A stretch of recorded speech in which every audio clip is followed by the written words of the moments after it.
Previously on Bear Brook Season 2, a true crime story.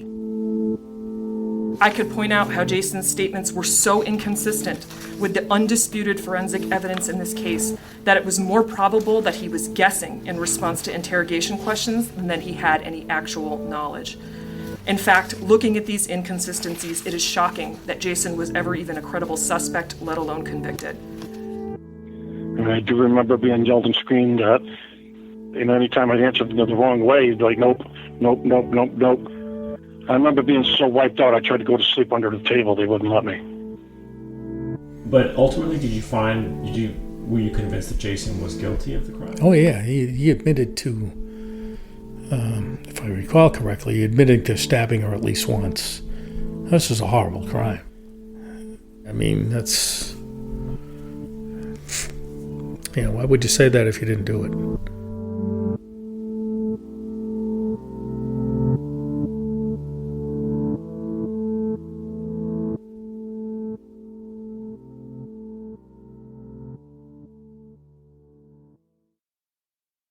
The first known wrongful conviction in the United States was based on a false confession. Actually, two false confessions, one from each of the two co-defendants. They were farmers in Vermont in 1812, Jesse and Stephen Bourne. They didn't like their brother-in-law, thought he was lazy, freeloading off the family. So when the brother-in-law disappeared, the Bourne brothers were easy suspects. Witnesses said they'd heard the Bourne brothers threaten to kill the brother-in-law. The brother-in-law's personal items were found in the Bournes' cellar. Bones were found buried in their field. The Bourne brothers were arrested. A jailhouse informant said one of the brothers confessed to him. Then Jesse and Stephen Bourne themselves both confessed. In detail, they described murdering their brother-in-law with a club, burying his body, then excavating and moving the remains twice.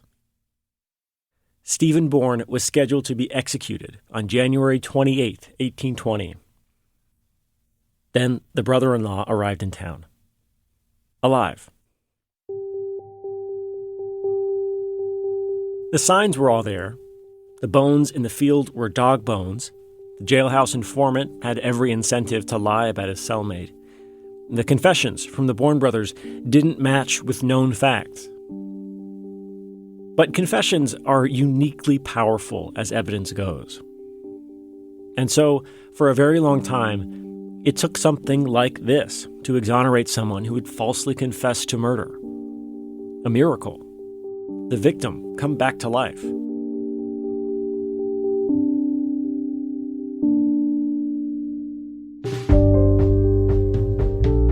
Because of this, for a long time, the known examples of false confessions were very few. From 1820, when the Bourne brothers were set free, to 1989, when Jason Carroll was arrested, just 61 people in the U.S. had been exonerated after falsely confessing. That's 61 known false confessions in 169 years. Then, another miracle. DNA testing. In 1989, for the first time, a DNA test proved someone's innocence after they were convicted and freed them from prison. 3 years later, a group of lawyers founded the Innocence Project, a group devoted to doing more of the same. A flood of exonerations followed. Over the last 3 decades, that flood has helped expose all kinds of problems in the criminal justice system, like the unreliability of eyewitness testimony, police using junk forensic science like bite mark or hair analysis, prosecutorial misconduct, and false confessions. Since 1989, nearly 400 people have been exonerated after they falsely confessed to crimes they didn't commit. That's almost 400 known false confessions in just 34 years. Some of those people had been sentenced to death. More than half of all of them were black.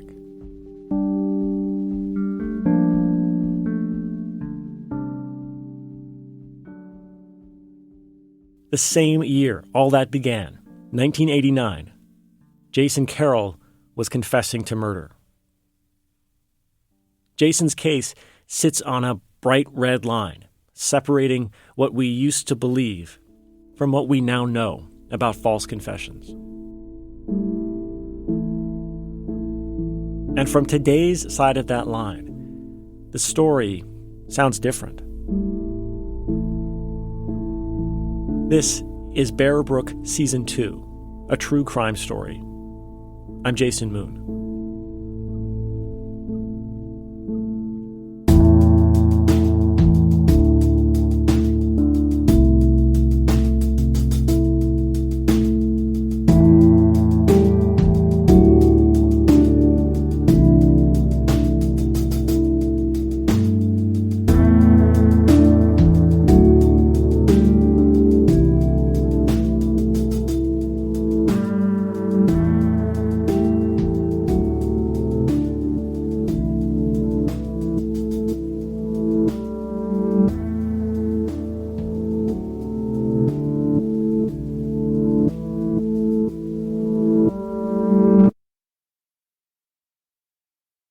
People really have a hard time understanding, why would you confess to something that you didn't commit? Why would you confess to something as horrible as a rape or a murder if you didn't actually do that? Dr. Fabiana Alceste has devoted her career to researching and understanding the answers to that question. She's a professor of psychology at Butler University. Being wrongfully accused and convicted of a crime that you did not commit on the basis of your own false confession is just about the worst thing that can happen to someone. I called Fabiana to see what she would make of Jason Carroll's case. I wanted to know what she hears when she listens to the confession tapes. I'll spare you the suspense. There are no simple answers here. But there is so much that we've learned. What was once just a rhetorical question, why would you confess to a murder you didn't commit? Today, it's actually been answered, thanks to decades of scientific research and the lived experiences of hundreds of exonerees who falsely confessed.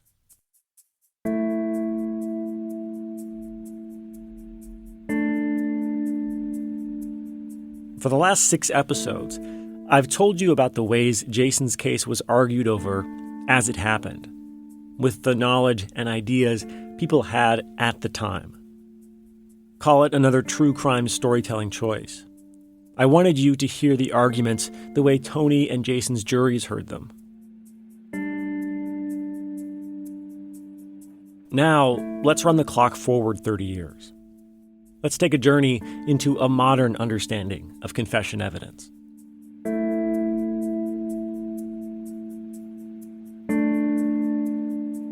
Fabiana's first lesson for this journey. This is not the land of intuition. Hunches and gut feelings about the way people act or how they sound during a confession. It will not help us here.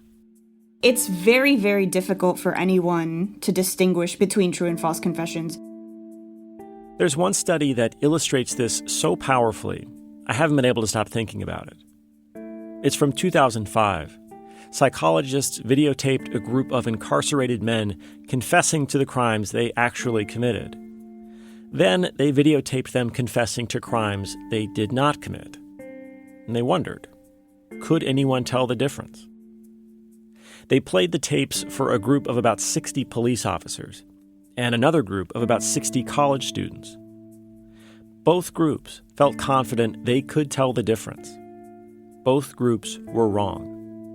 Overall, their accuracy rate was no better than if they had guessed at random.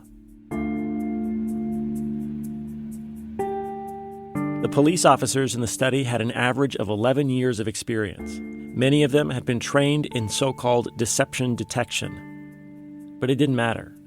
Laypeople, trained detectives, you and me. As much as we might think we'd know a false confession if we heard one, we're probably wrong.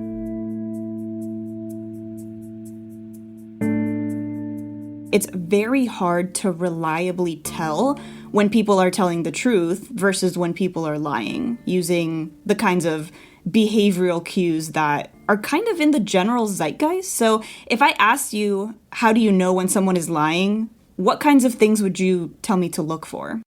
Shifting in your seat, looking away, mumbling, making too much eye contact, touching your face.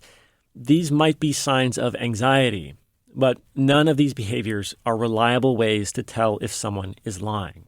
But unfortunately, these are the kinds of signs that police officers have been trained to look for a very long time.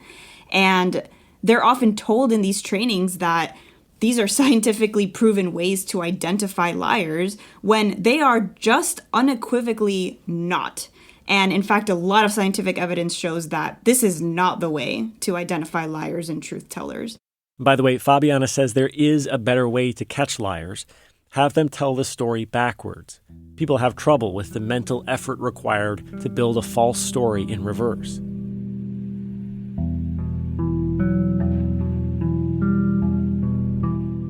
So, false confessions are really hard to spot. We can't rely on our senses or intuition to hear them. But why do they happen in the first place? Well, Fabiana says the answer is not in the confession. It's in the interrogation. Interrogations are not conversations, right? The interrogation is basically a monologue by the interrogator until the very end, where you finally have the suspect verbalize and write their confession. Here, Fabiana is describing a particular method of interrogation that's common in the United States, something called the Reid technique. The roots of the Reid technique go back to the 1950s. It's named after the police officer who originally developed it, John Reid. He has since died, but today the Reid Company continues to hone the technique and to teach it to all kinds of law enforcement agencies around the world. The Reid technique uses a two-pronged approach. Make it hard for the suspect to deny guilt and make it easy for them to confess it. False confession researchers like Dr. Fabiana Alceste call this maximization and minimization. You might think of it like the carrot and the stick.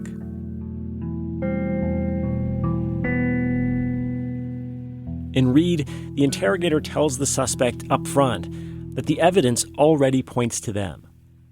The interrogator might do this even if it's not true. What's called the false evidence ploy. This is an interrogation tactic in which an interrogator will tell the suspect that there is irrefutable, ironclad evidence of their guilt, like DNA, fingerprints, an eyewitness, CCTV footage, you name it, even though this is actually false. That's totally legal in the U.S., by the way. And that's the first stick. We already know you're guilty. Then the interrogator cuts off any denials. Another stick. You kind of put your hand up and you say, well, hold on a second, let me finish because this is really important. And you don't actually let them verbalize their denial. The sticks, or maximization, are meant to make the suspect feel hopeless, like denying their involvement is a total dead end. They already know it's me, they won't even let me say I didn't do it, and they say they've got proof.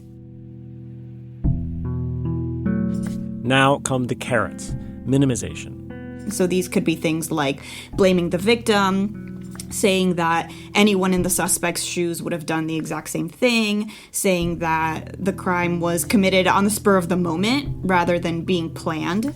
The interrogator might be using a kinder tone. Maybe sometimes they're even whispering all of these excuses to the suspect, telling them, hey, I understand. I would have done the same thing. You were just trying to protect your family. Carrots can also be implied, like, hey, if you tell the truth, it'll be better for everyone, which to a suspect might sound like they'll get a lighter sentence, even if that's not true. If you imagine the suspect is truly guilty, it's not hard to see how this might work. The suspect feels the jig is up. And anyways, even the cops are saying it's not that bad what I did. I'll confess and make things easier on myself.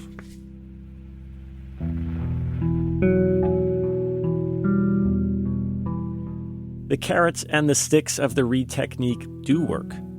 The Reid Company once reportedly claimed their technique yields a confession 80% of the time. The problem, according to the research, is that it can work on guilty people and innocent ones. In research settings, when these tactics are used during an interrogation, the rate of true confessions goes up, but so does the rate of false confessions. The Reed Company responds to these critiques by saying that when false confessions happen, it's usually because an interrogator has strayed, quote, outside the parameters of the Reed technique. But Fabiana and other experts on false confession say the Reed technique puts innocent people at risk, especially when you combine it with other risk factors, like younger suspects. Children and adolescents are hugely overrepresented in the pool of proven false confessions. Same goes for people with intellectual disabilities. The length of interrogations is another risk factor. According to one study, most interrogations last between 30 minutes and 2 hours. The Reed technique cautions against going for more than 4 hours. One study of 125 proven false confessions found the average length of those interrogations was over 16 hours. So, the Reed technique, young or mentally disabled suspects, long interrogations. The research shows these things all make false confessions more likely. But it can still be hard to wrap your mind around. Surveys show most of us still think we would never falsely confess. Maybe the research isn't enough to convince us. Maybe we need to hear from someone who lived it, like Hugh Burton. Have you ever gone back and watched the taped confession you gave? Absolutely. It's still hard to watch it without breaking down. I can hear the officer's voice in the back, and it takes me right back to that room, 1989, and it takes me right back to how terrified I was, and I can see the fear in my eyes as I'm looking at my 16-year-old self. Okay, but what you're telling us now is the truth. Yes, it is. And I've treated you fairly? Yes, you have. And the police have? Yes. Okay, anything else you want to tell us? 1989, the same year Jason Carroll confessed. One evening, a 16-year-old Hugh came home to his family's apartment in the Bronx and noticed his mom's car wasn't in their driveway. Then he went inside. And I came in. Now I'm taking my things off. I'm walking towards the back of the apartment, towards the bedrooms. I noticed that my parents' bedroom was open. The door was open. I went into the room. I looked, and that's where I made the discovery. I'd found my mom. His mom, Keziah Burton, was lying dead in her bed. She'd been stabbed in the neck. Immediately called the police. I'm screaming, crying. I couldn't stay in the house any longer, so I ran outside. The police arrived. Hugh answered some questions about what he saw and where he was that day. Hugh's father was away in Jamaica visiting Hugh's grandmother, so Hugh went to stay with his godmother. A few days later, police called Hugh's godmother. They wanted Hugh to come take a polygraph test. I was only able to sleep 10, 15 minutes at a time, and I'm just waking up staring at the ceiling. If I try to eat something, as I eat it, it's coming back up. I'm drained. I didn't even want to get out of the bed. My godmother said, "Well, they just want to do this. The same questions they asked you that day. They just want to ask you the same thing again. They just want a polygraph test." And I didn't, I'd never heard of it before. And I don't know what a polygraph test is. All right, so let's go. If it'll help you find out who did this to my mom, then all right. So by the time I get to the precinct, I'm already a mess. I'm already drained. Hugh went into a room alone with the police. No lawyer, no parents. What started as a simple interview, maybe about an hour and a half, 2 hours into that, it turned accusatory, and they told me that they had evidence that led them to believe that I was the one who had committed this crime. Hugh was 16. He just found his own mother murdered in their home, and now the police were telling him they knew he did it. Stick.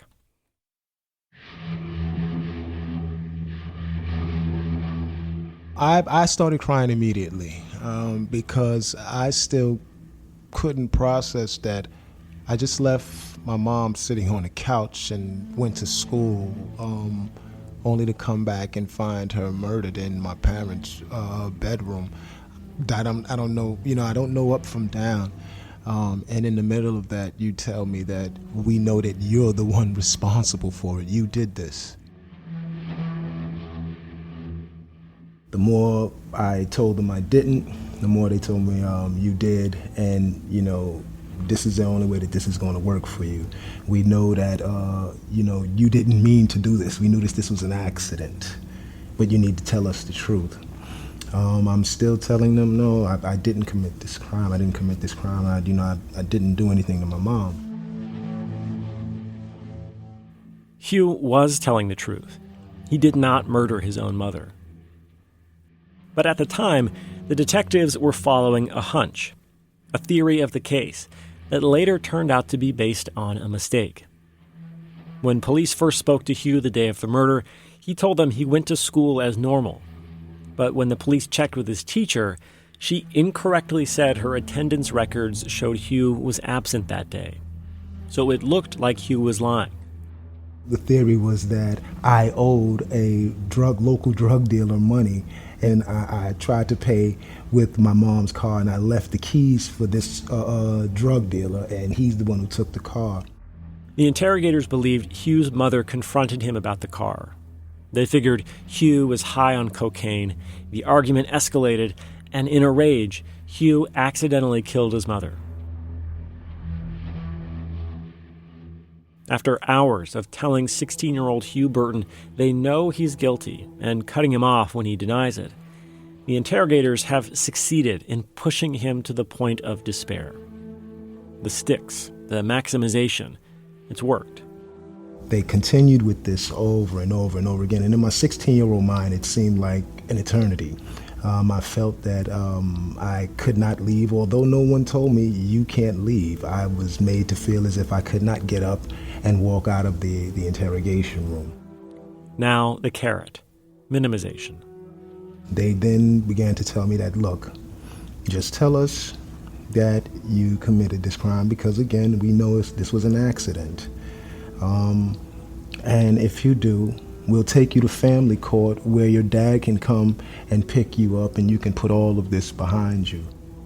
So when they started to suggest that this is the only way that this is going to work because you're going to go to jail for this one way or not, when they started talking that language, now your mind says, okay, well, you have to trust them. It's interesting when you the people that you look at as authority figures, you're taught to respect them, and you get to a point where you're almost trying to do the best that you can to make sure that you appease them and that it's done right. Even with my confession, after we're going over it and over and over it, in my mind, I'm saying I have to do it right if I want to just go to family court and see my dad. That's the only way that I'm going to be released, is by doing this thing that they're asking me to do properly. You believe that you're helping your accusers help you.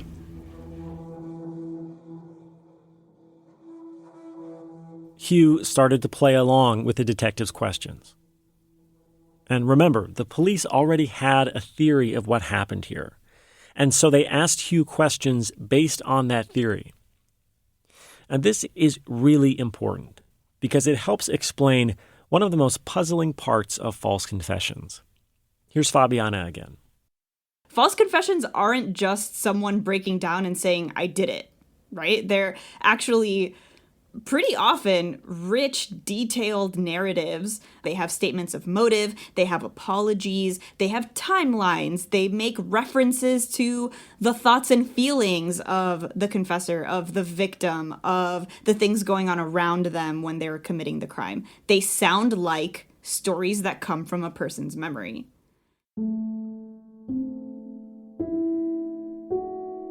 And so if we know for an absolute fact that someone is innocent, how is it possible that they could give such a detailed confession with real facts about the crime? And the answer to that question is contamination. Contamination. Basically, when ideas or facts are leaked from the interrogator to the suspect. It's usually unintentional, and even though interrogators are trained to avoid it, that can be hard to do, especially over a long interrogation. The more frustrated you get or the more convinced that you might become of the suspect's guilt, kind of the less careful you might be, because you're like, well, I know that this person did this. Why would I care about leaking information to them? Because they already have all the information because they did it. Embedded in the questions from interrogators are often details about the crime and an implied narrative about how the police think it happened. And it's okay, so you were on drugs. So then what did you do? Your mom was stabbed, so what, did you go into the kitchen and then did you go get a knife after that? Yes, I went into the kitchen. So my answers yes or no to things is them putting the story together and having me remember this. They fed me a story, and I agreed, and they kept going over it. So let's back from the top. So what happened? So you woke up that morning and you were still high? Yeah, I was still high. And after you do it a few times, now they're not saying anything. It's just you. Now the training wheels are off, and you can just roll and do this story yourself.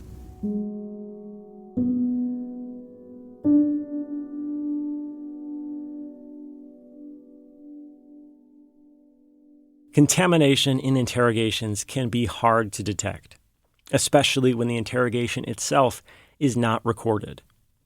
That happens a lot in proven false confessions like Hugh's. The tape recorder isn't turned on until the end. The interrogation, the contamination, is not captured, but the confession is. And so that's all the jury hears. So when mother was arguing with me, I went in, I had a knife from the kitchen. I came back into the room where she was at, and she noticed the knife in my hand, and she asked me what was I doing with it, and said it was, was I gonna kill her? And I said, and if I was. She went to smack me, and I moved. And as I moved, I stabbed my mother in the neck. What was that like, hearing the verdict from these jurors? I mean, you must have been in disbelief. I collapsed. My legs gave. I was 18, and we stood up, and they read the verdict, and as guilty, second-degree murder. I dropped. I'm crying and screaming. I didn't kill my mom. First time I seen my father crying, and I can remember the judge dismissing the jury, and I'm crying. I'm looking at them. They have all of the bailiffs and stuff around in the court around me, and I'm asking the jury, just to show you, I'm still a kid, but I'm 18. I'm asking them, where are they going? Where are y'all going? Like, what about me? What about you can't leave? What about me? This is not, I never forgot that.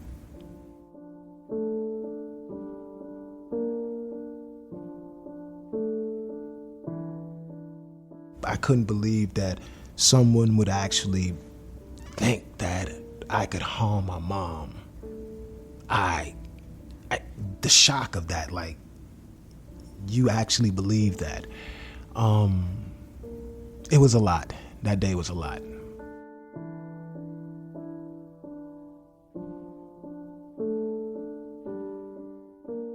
The jury saw Hugh Burton's videotaped confession, and they believed it. Because why wouldn't they? Who in their mind, and go back in the time capsule of 1989, who says that they killed their mother if they didn't? Hugh Burton spent 20 years and 8 months in prison for a crime he did not commit. He was released on parole and then finally exonerated in 2019, when he was 46 years old. Hugh and a team of innocence lawyers uncovered serious misconduct by the police and prosecutors in his case. The teacher who said Hugh was not at school the day of the murder, she later called police and told them she was wrong. She just looked at the wrong date in her records. Hugh was at school that day. And prosecutors had that information, but never turned it over to Hugh's defense attorneys, a serious violation of their constitutional duty. Hugh and his lawyers also uncovered the detectives who interrogated him had extracted false confessions in another investigation just 3 months before Hugh's arrest. But even with what the jury heard at trial, there were plenty of signs. Hugh recanted his confession and told everyone it was coerced. Hugh said in his confession he stabbed his mother once. She'd been stabbed twice. There was no medical or physical evidence that Hugh was high on cocaine or that he'd been involved in a struggle. And there were even signs, obvious in retrospect, that Hugh's confession was contaminated. Hugh's story about the murder was littered with police jargon, things most 16-year-olds would never say. Hugh said he was stimulated on cocaine, that he was associating with a friend, and that he proceeded up a road. But these warning signs were nothing compared to the power of Hugh's confession. Confessions seem uniquely positioned as the thing that overpowers all the other factors that you could think of, that you could look at and say, these things don't seem right. The confession overpowers all of those things. There's some research that shows that confession evidence can be more powerful than DNA that exonerates the confessor. Confessions are so convincing, they can even spill over into influencing other forms of evidence, including forensic evidence. You would think that the science is the science, and it would be really difficult to bias a scientist who is examining some kind of forensic evidence, like, let's say, a fingerprint. But actually what we see in the studies that researchers in this field have conducted is that if a fingerprint examiner knows that there was a confession in the case, they're more likely to say that that person's fingerprint is a match to the fingerprint that they found at the scene. Fabiana says this goes for other forensic experts too, like medical examiners. If they know a confession exists, it can influence their interpretation of the evidence. Confessions can also derail good police work. Once there's a confession, there's a tendency for the investigation to come to a halt.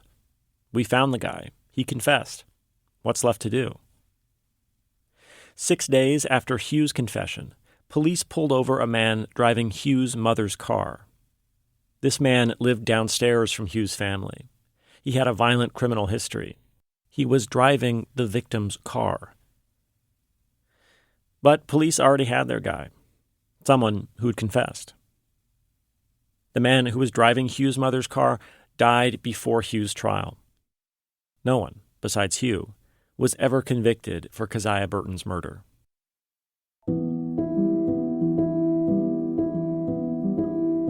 For many years, I would ask myself, sitting inside there, like, very angry with myself, like, how did you allow them to trick you like that? I was very upset, especially in my early 20s. It's one of those things that, you know, you can't put that kind of pain into words. You're screaming at the top of your lungs that, you know, you didn't do something, and it's almost as if the world can't hear you.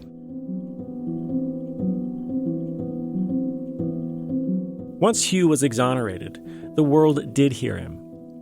He spoke out in interviews like this one. He says it was partly a way to begin healing, and partly because he feels a duty to tell all of us.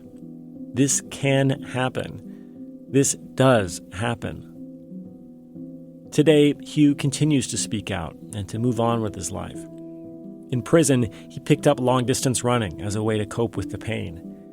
In 2019, he ran the New York City Marathon as a free man.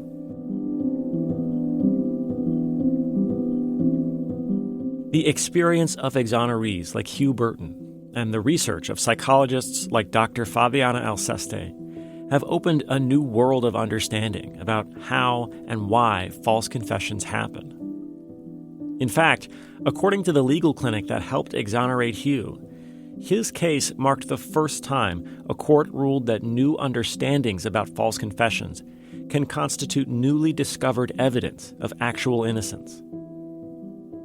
After the break, we bring those new understandings to Jason Carroll's case.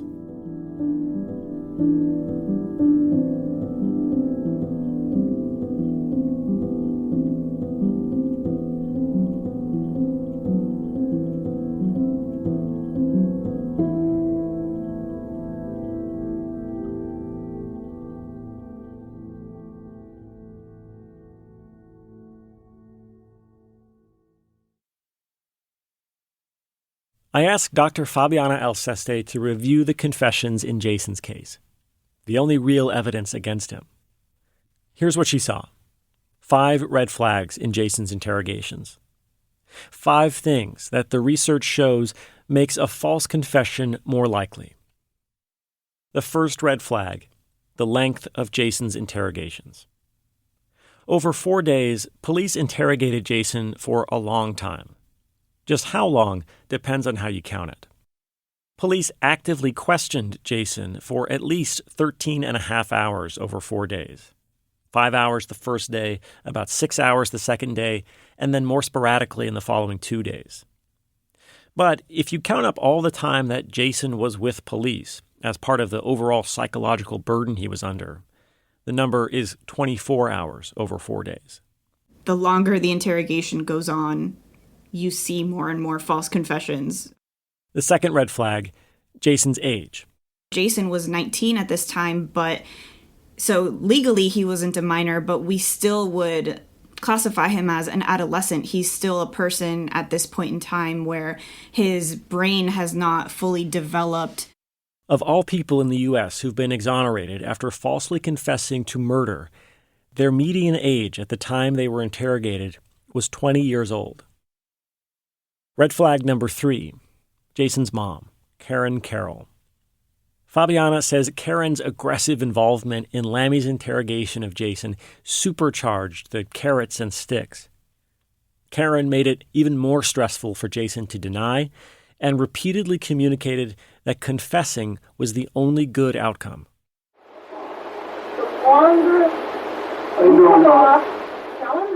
Karen says, the longer you hold off telling the truth, the harder it's going to be, and the worse it's going to be on yourself. You still have a chance to save your ass. My dear, I don't want to see you go to prison. Jason says, I don't want to go to prison either, Mom. Karen says, then tell us every goddamn thing you know. Tell us every goddamn thing you know. Remember, when Jason appealed his conviction to the New Hampshire Supreme Court in 1994, the judges ruled that if Jason's mom had been acting as a police officer, the confession would have been thrown out. But because they said Karen wasn't a police officer in that room, her conduct wasn't relevant to them, since the state constitution doesn't have anything to say about the way relatives question each other. But to a psychologist looking at whether Karen's involvement made a false confession more likely, it definitely is relevant.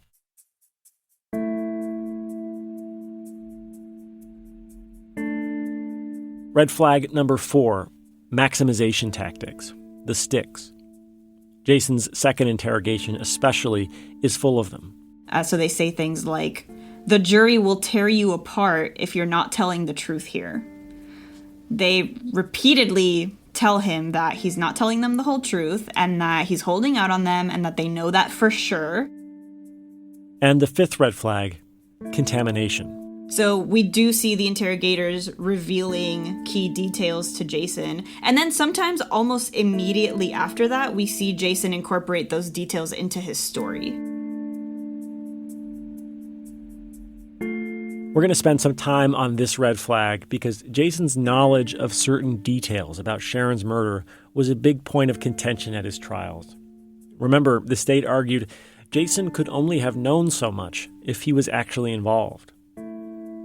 But Fabiana sees clear evidence that for at least some of those details, Jason likely learned them from the interrogators. Here's one example. During Jason's second interrogation, Detectives ask him, why did Ken Johnson want his wife murdered? Jason says, quote, I wasn't briefed on that. His mother pushes him for an answer. Then Jason says, quote, because she knew something that Ken had done. And then a detective with the Bedford Police Department, Leo Morency, jumps in and introduces a new idea. So he asks, what had he done? What had Ken done? Rape his daughter? And after that, Jason goes on to use this detail repeatedly, but he had never mentioned anything about Ken raping Lisa before Morency brought that up. Now, you might remember this was an early theory police had, that Ken had sexually abused his own stepdaughter Lisa and that Sharon caught him doing it. But police later abandoned this theory because there's no evidence for it. Lisa herself denied it. Tony said he was in fact the father of the child, and Tony never mentions it as a motive in his interrogations. By the time of Tony and Jason's trials, prosecutors say the motive was Ken's gambling debts, not a rape. But once the idea is introduced to Jason, it sticks. It's now a part of his story from that point on. Here he is repeating this idea in his third interrogation. Did he give you any explanation as to why she was to be killed?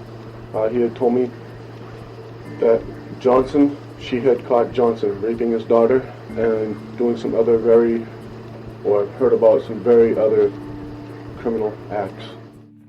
Fabiana says it's important to trace the genealogy of each detail in a confession.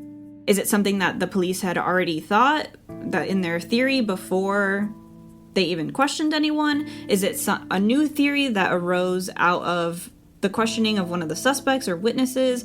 Where does each thought and fact and detail come from? Who states it first? Is it actually true? The idea that a rape was the motive for the murder was not reported on in the news. So, if that idea isn't true, and it wasn't in the news, where else did Jason get it from, if not the detectives? And if that happened with this detail, couldn't it have happened with others?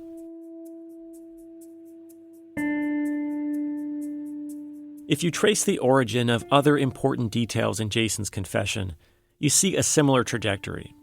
Detectives introducing ideas, Jason incorporating those ideas into his story. Like the murder weapon. Even after Jason has admitted to stabbing Sharon, he gives a handful of different answers about where the murder weapon is. He says he doesn't know. The detectives say that's wrong. He says he burned it in a fire. They say that's wrong. He says he threw it in a river. Wrong again. And finally, Detective Lammy introduces the idea that the knife is at Jason's house. Quote, it's at your house or you got it, he says. Then Karen introduces the idea of the specific knife. Quote, is it a small brown pocket knife? Jason simply agrees with them. Or how about the amount Jason was paid? According to police, before anything was tape recorded, Jason said he was paid $500. Then Lammy says, quote, I suspect that is not the accurate amount you got. Jason changes his answer to $2,000, then later to $5,000. There's Sharon's bra, which, remember, was cut open in the front with a knife. One of those supposedly hidden details that only the killer would know. But Jason makes no mention of the bra until his third interrogation, when the idea is first introduced by police.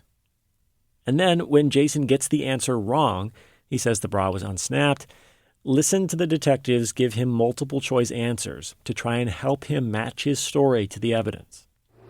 How was the bra taken off? The bra? It was unsnapped. Unsnapped or torn? Do you recall? Cut, torn, unsnapped, pulled over her head. To me, the way it was going, it seemed like it was unsnapped. Snapped in the front or the back? In the back, from where it seems like he was reaching around her, to the back. So, not only does Jason not mention the bra until police specifically ask him about it, when he does incorporate the idea into his story, he does so in a way that gets the evidence wrong.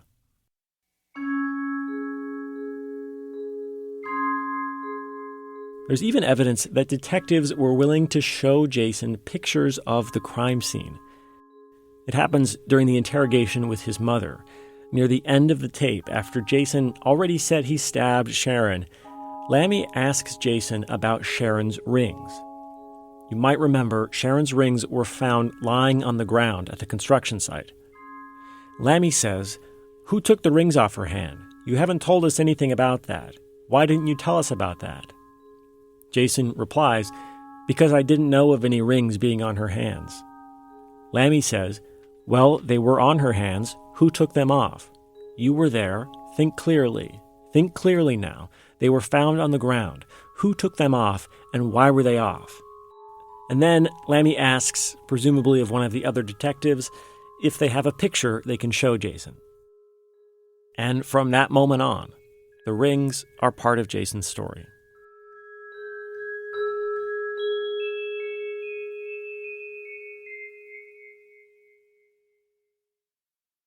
So, all right, but so a jury could hear this and think, well, whatever, he gets some of the details wrong, and the details change, and they get more incriminating, not because it's what cops want to hear, but it's because it's the things that he doesn't want to say. So why isn't this evolution of details just a kind of slow, like, surrendering to the reality of what he's done? Why can't we say that's what's happening here?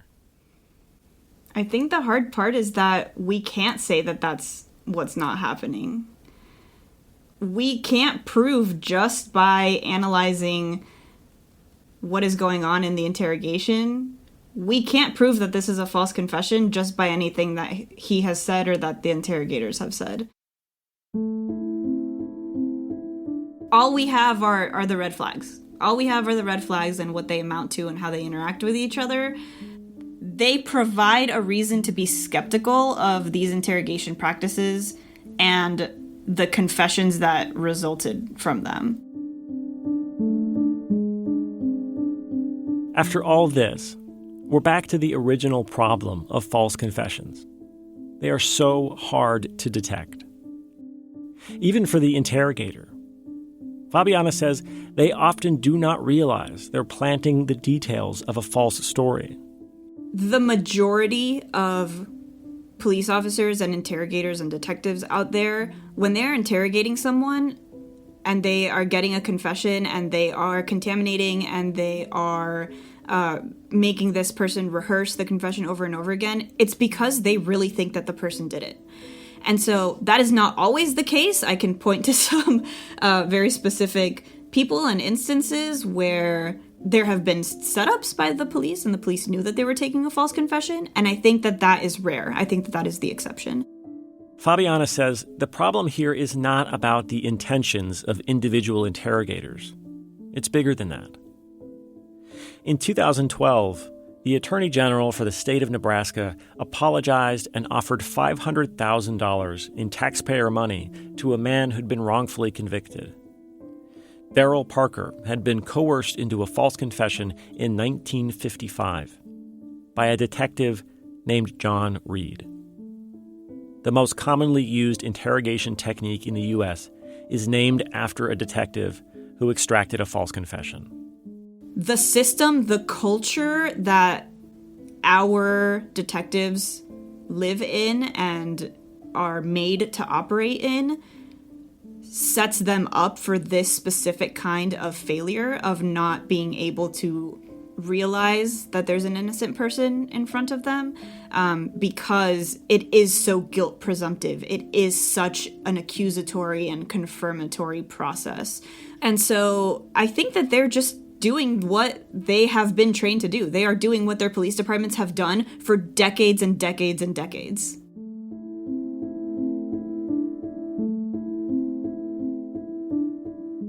This is why recording interrogations from start to finish is the number one recommendation from experts like Fabiana to avoid convictions based on false confessions. In total, about an hour and a half of Jason's interrogations were tape recorded. That's about 11% of the time Jason was questioned by police. None of this is to say we should never trust any confession. Confessions can have green flags as well as red ones. One thing that you should be looking for are details that can be independently corroborated that the police did not know about beforehand.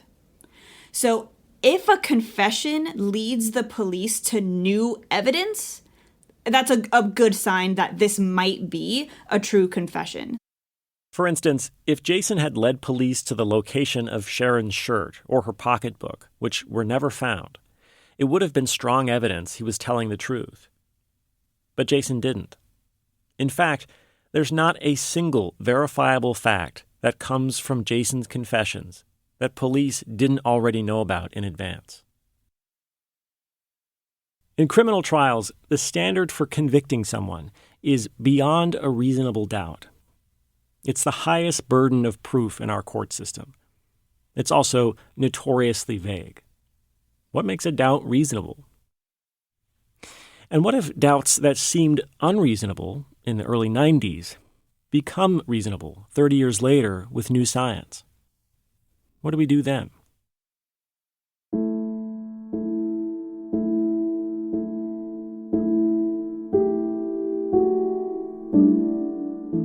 In the courts, new doubts are often not enough to undo a conviction. So, what does it take? A new telling of the story? My main goal is to raise the concerns around this conviction to the extent that it would encourage the state to revisit the evidence. And we have been lucky with other past cases that almost in every case we've been able to find something. A witness who's never talked before, just something. And that could happen here too. Or does it still take a miracle? What are you? I need to stop for a second. That's next time on Bear Brook Season 2, a true crime story.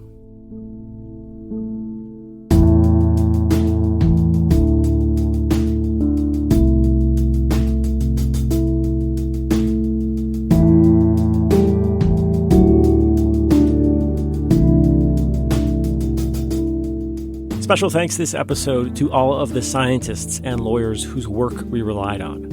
They include Saul Casson, Stephen Drizzen, Thomas Grisso, Gisli Johnson, Richard Leo, Allison Redlich, Brandon Garrett, Emily West, Vanessa Materko, Jennifer Perillo, Christian Meisner, Rebecca Norwick, Catherine Keichel, William Crozier, Darren Strange, Sarah Appleby, Lisa Hazel, Kristen Jones, Timothy Luke, Johanna Helgren, Aria Amram, the National Registry of Exonerations, and, of course, Fabiana Alceste. In 2022, 30 people in the U.S. were exonerated after convictions based on false confessions. The median amount of time they spent incarcerated was 24 years. A True Crime Story is reported and produced by me, Jason Moon. It's edited by Katie Culinary. Additional reporting and research by Paul Kuno Booth. Photos and production help on this episode by Sarah Nathan. We had editing help from Lauren Chulgin, Daniela Ali, Sarah Plord, Taylor Quimby, Mara Hoplamazian, and Todd Bookman. Our news director is Dan Barrick. Our director of podcasts is Rebecca Lavoie. Fact-checking by Danya Suleiman. Sarah Plord created our original artwork as well as our website, bearbrookpodcast.com. Additional photography and videos by Gabby Lozada. Original music for the series was created by me, Jason Moon. Bear Brook is a production of the Document team at New Hampshire Public Radio.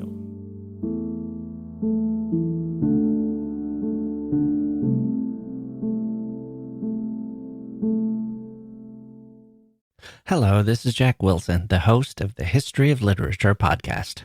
For the past 10 years, I've been talking to novelists, biographers, and scholars about the greatest books in the history of the world and the men and women who wrote them.